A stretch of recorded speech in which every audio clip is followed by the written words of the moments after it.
¿Qué está pasando en los medios de comunicación cubanos? ¿Hay una apertura quizás a nuevas informaciones?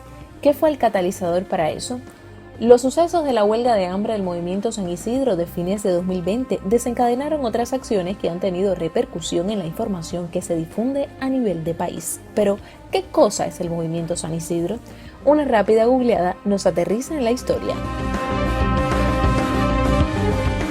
Pero revisemos los antecedentes del movimiento San Isidro con la Bienal 00 en 2008.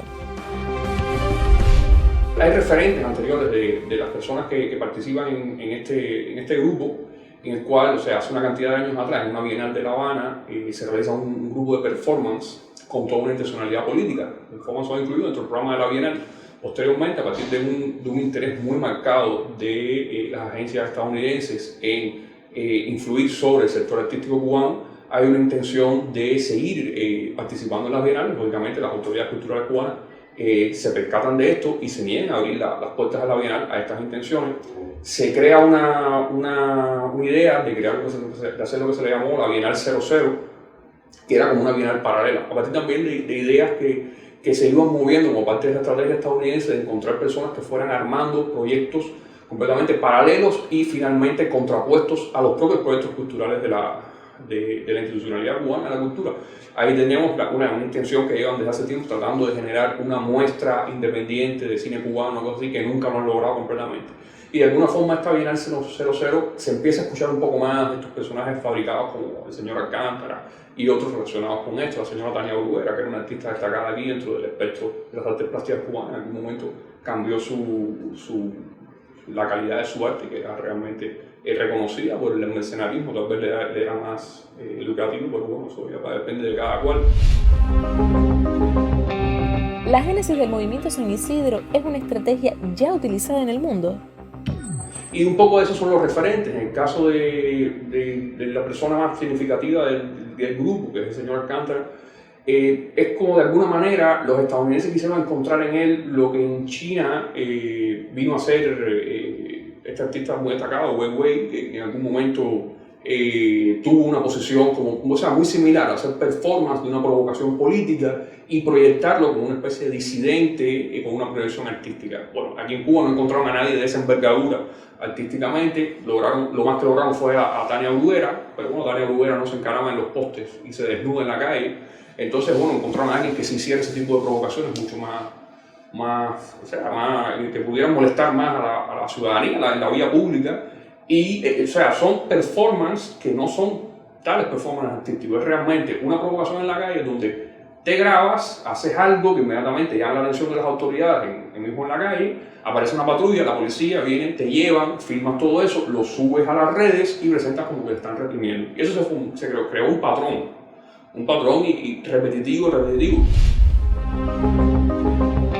¿Qué muestran estos videos repetitivos? ¿Logran su objetivo? Yo creo que en todo caso, lo que los videos muestran es un poco, yo creo que, mira, vamos a decir que la ineficiencia de la policía cubana. Porque yo no sé en qué país medianamente civilizado tú haces ese tipo de cosas y no aparece la policía. En Estados Unidos bastaría que alguien llame al 911 y yo creo que la patrulla llega más rápido que la de aquí de Cuba. Y más rápido se lo monta y más rápido se lo lleva. Y así en cualquier capital del mundo, en cualquier ciudad, en muchísimos países, muchísimo más rápido se lo lleva. Creo que la policía cubana es la que menos le convendría el video porque demuestra que en otros lugares la policía actuaría muchísimo más rápido en esos casos. Entonces es muy curioso porque si quieren demostrar que estamos en una dictadura, vamos a decir, mira que el video no muestra eso. El movimiento San Isidro tomó auge en el contexto de la entrada en vigor del polémico decreto 349 en 2018. ¿Qué sucedió? Que muchos artistas se opusieron al artículo. ¿Qué decía el 349? El tema del decreto 349, cuando tú le preguntabas a las personas que en las redes, en algún caso artistas con cierto renombre y trayectoria, si tú podías preguntarle, no sabían leer el decreto. Era muy raro, encontrabas mucha gente que pensaba que el decreto 349 era lo peor. Sin embargo, cuando preguntabas si se lo habían leído, no se lo habían leído nunca. No sabían ni siquiera de qué iba el texto, ni qué pretendía, pero sí sabían que era una cosa mala. Y sabían que era una cosa mala supuestamente, o pensaban que lo eran, porque toda una maquinaria de medios se dedicó en las redes a bombardear con que el 349 era una cosa para la censura, era una cosa represiva, era una cosa para controlar el arte. Y hay que tener en cuenta, mira, por ejemplo, solamente Cibercuba y Diario de Cuba se dedicaron a sacar un contenido sobre el 349 negativo cada 72 horas. Solamente esas 2 páginas. Imagínate, además, todo el resto de páginas que se dedicaron a bombardear con eso. Estamos hablando que fue un sistema digital que logró posicionar en las redes un contenido negativo sobre el 349, demonizándolo al menos cada 24 horas. Entonces el bombardeo fue muy intenso, con una acumulación de un tiempo aproximado como de 3 meses. También hay que mencionar que la defensa del decreto por parte del sistema de prensa cultural e institucional cubano fue inexistente. O sea, fue una guerra en la cual ese sistema no disparó un tiro. Y ese sistema de medios digitales demostró que tenía bastante dominado, como audiencia, al sector artístico. Es un sector importante. Hay que tener en cuenta que el 349 es un decreto que surge precisamente a solicitud de los artistas organizados en la UNIAC, en solicitudes, en congresos de la UNIAC, para ponerle coto a lo que muchos artistas mencionan, que es la vulgaridad en la música, la vulgaridad en la cultura, en el arte, que muchas personas también lo han mencionado. Está el tema del reggaetón, está el tema de la música que se pone en determinados espacios públicos, y se creó un instrumento legal para eso, que por supuesto fue demonizado. Como mismo se demoniza también el decreto 370, que es sobre el tema de la seguridad informática y el tema de las publicaciones en las redes, que ellos lo promueven como si fuera una cosa satánica de represiva, estrictamente represiva política, cuando realmente es mucho más que eso. También necesitaría una defensa mucho mejor de los que lo implementaron, de quienes lo redactaron e incluso de quienes lo firmaron. Tiempo después, la detención de Denis Solís y luego llegó la huelga. Es como un show, vamos a crear un show, y creo que dentro del show lo más notorio ha sido la falsedad de la huelga de hambre, en la cual ha habido una serie de informaciones que han salido que apuntan a que la huelga de hambre evidentemente era falsa, o tenía mucho más de falsa que de real, pero o sea, no vemos nada que nos pruebe que era verdadera. Personas que en algún momento se comparó con compatriotas irlandeses que hicieron una huelga de no, pero es que lo hicieron de verdad, ¿no? Y les costó. Mira, huelga de hambre, hay que referente a huelga de hambre, fue una que hizo con Antonio Meira. En el Julio Antonio Meira tenía Facebook, pero todo el mundo sabía que estaba haciendo la huelga de verdad. Entonces, de alguna manera hay que darse cuenta de que hay toda una intencionalidad de crear ficciones narrativas que impulsen a las personas a sensibilizarse con esa ficción, en la cual, por supuesto, una ficción que está matizada o romantizada con un lenguaje de amor, de tolerancia. De hecho, es en abstracto. O sea, cuando tú ves, es toda una construcción en abstracto. Llega un momento que tú no sabes por qué estás protestando, hacia qué se está sensibilizando. Las personas muchas veces que fueron o sea, en el caso del Ministerio de Cultura eran muy diversas, pero eran diversas precisamente por la abstracción del ambiente que se movía ahí. Y después había personas que decían, pero si yo hubiese sabido que esto era para San Isidro, no, pero yo con esa gente, yo no coincido con ellos. Entonces es generar todos estos ambientes donde la gente no sabe exactamente bien por qué participa. Es como una sumatoria de muchos poquitos, pero el objetivo de crear en un espacio urbano una aglomeración de personas que a su vez pueda ser manipulada en imagen en las redes sociales y emitida y magnificada por todos estos medios de comunicación digitales que están en función de eso. Después de la huelga, la manifestación en el Ministerio de Cultura. Se habló allí de la necesidad de un diálogo, de no a la censura. Primero habría que decir con justicia que al Ministerio de Cultura acudieron muchas personas buenas, muchas personas que realmente son personas con valores, personas que uno aprecia, personas que tienen una participación real en la cultura. Y cada cual debe hacer con un proceso muy personal.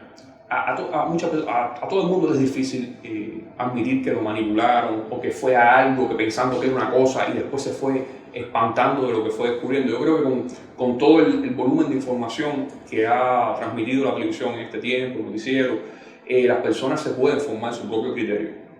Y precisamente la clave de todo esto es la información. O sea, sin información se producen cosas como la del Ministerio de Cultura. Si se tiene información, no se producen ese tipo de cosas, muchas menos personas son manipulables, ¿no?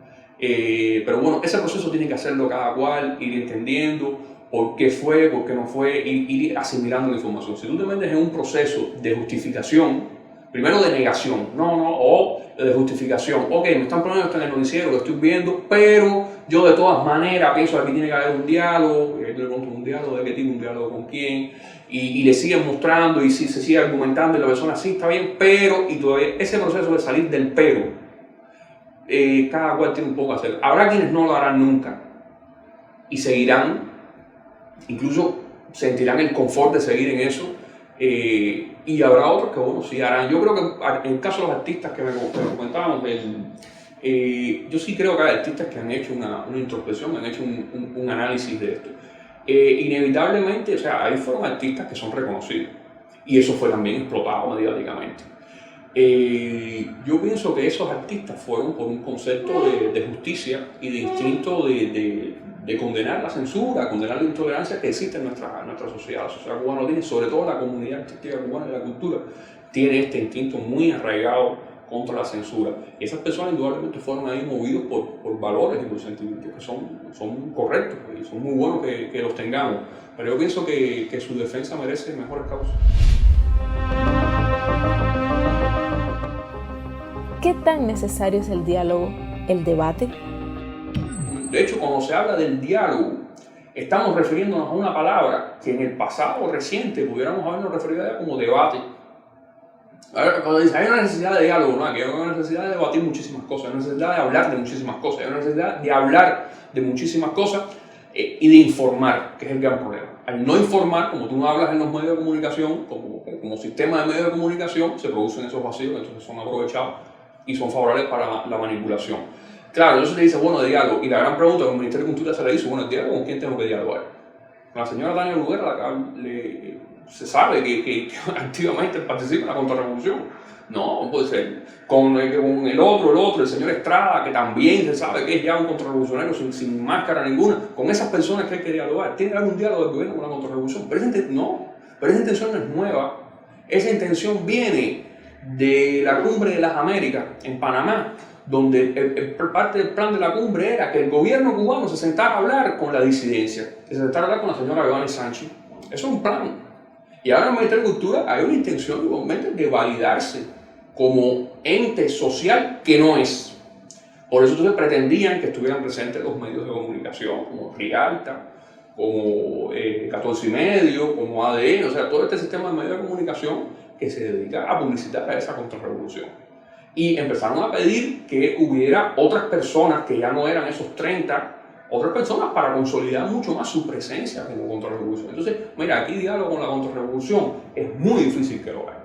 Porque dialogar con alguien que empezando tiene a los Estados Unidos, la embajada de los Estados Unidos atrás, es muy difícil. Moralmente, ¿con qué moral tú te sientas a hablar con el ministro de Cultura? No ya con el ministro de Cultura, con un director municipal de Cultura, teniendo la embajada de los Estados Unidos atrás. Entonces es muy difícil usar la palabra diálogo para esas cosas. De todos estos sucesos, ¿se puede decir que alguien salió beneficiado?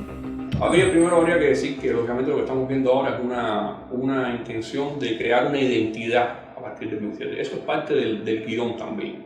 Entonces ahí vemos cómo surgen las páginas, 27N, la articulación plebeya y tal. Entonces hay como una intención de seguir un guión. El presidente de hecho dijo que la estrategia de golpe hablando sigue activa, y efectivamente es así, de crear un guión y parte del guión ahora es crear una identidad a partir de eso.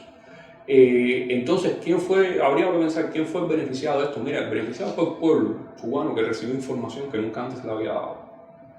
Eso empezar así. Qué vergüenza para el imperialismo, un poco habría que decir, parafraseando Fidel, qué vergüenza para el imperialismo que haber logrado movilizar a un grupo de personas hacia un lugar se haya convertido en horas y horas de información en la televisión para todo el país. En un lugar desvedado, porque Cuba no es La Habana ni es el Vedado solamente. Ellos lograron, un lugar, una esquina del Vedado, logran esto, frente a una institución.